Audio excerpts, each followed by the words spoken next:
बलूचिस्तान भर की तरह उस्ता मोहम्मद इसके नवे इलाकों में मोबाइल इंटरनेट सर्विस मुकम्मल तौर पर बंद है, जिसके बायस सहाफ़ी, ताजिर बिरादरी, तुलबा व तालबात को शदीद परेशानी का सामना, कारोबारी सरगर्मियाँ ठप, ऑनलाइन तालीम मुतासिर और राब्ते मुनक़ता हो चुके हैं। इस हवाले से वश न्यूज़ से बातचीत करते हुए कहा कि बिल्कुल हमें बहुत जो है ना मुश्किलात का सामना करना पड़ रहा है। 6 तारीख से लेकर अभी तक जो है ना ये नेटवर्क बंद है। हमारा जो सेंडिंग और रिसीविंग का जो सिस्टम है, उसके अलावा बहुत सारे मामले मासरात है इंटरनेट पे जो चलते थे, सबसे जो है ना हम बहुत ज़्यादा परेशान हो चुके हैं।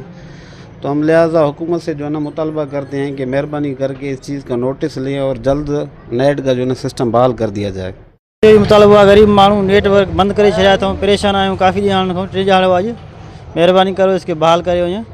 नहीं चल रहा है, इसके बहुत मसाइल हो रहे हैं। जो कारोबारी लोग हैं उनको बहुत मसाइल पेश आ रहे हैं। नहीं चल रहा है, कोई कारोबार भी नहीं हो रहा है।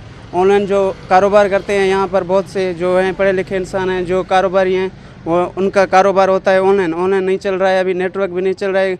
गरीबों ने बहुत सारे पैकेज किए हैं, वो भी नहीं चल रहे हैं। ये भी बहुत नुकसान है। हुकूमत को मुतालबा करते हैं यही कि नेटवर्क को जल्दी बहाल करें। ने जो पैकेज किए थे, लाखों के पैकेज, हर हफ्ते के, किसी के महीने के हैं, किसी के हफ्ते के, लाखों रुपए का नुकसान आवाम का हो चुका है। हम हुकूमत बलूचिस्तान से ये मुतालबा करते हैं कि इस नेटवर्क को खोला जाए और बहाल किया जाए। शहरियों और दुकानदारों का कहना है कि इंटरनेट बंद होने से कई लोग बेरोजगार हो गए हैं। ऑनलाइन काम, तालीम और कारोबार सब बंद हो गए हैं। हुकूमत फौरी तौर पर नेटवर्क बहाल करे ताकि शहरी मजीद परेशानी से बच सके। कैमरा टीम के साथ अली हसन बलोच, वश न्यूज़, उस्ता मोहम्मद, बलूचिस्तान।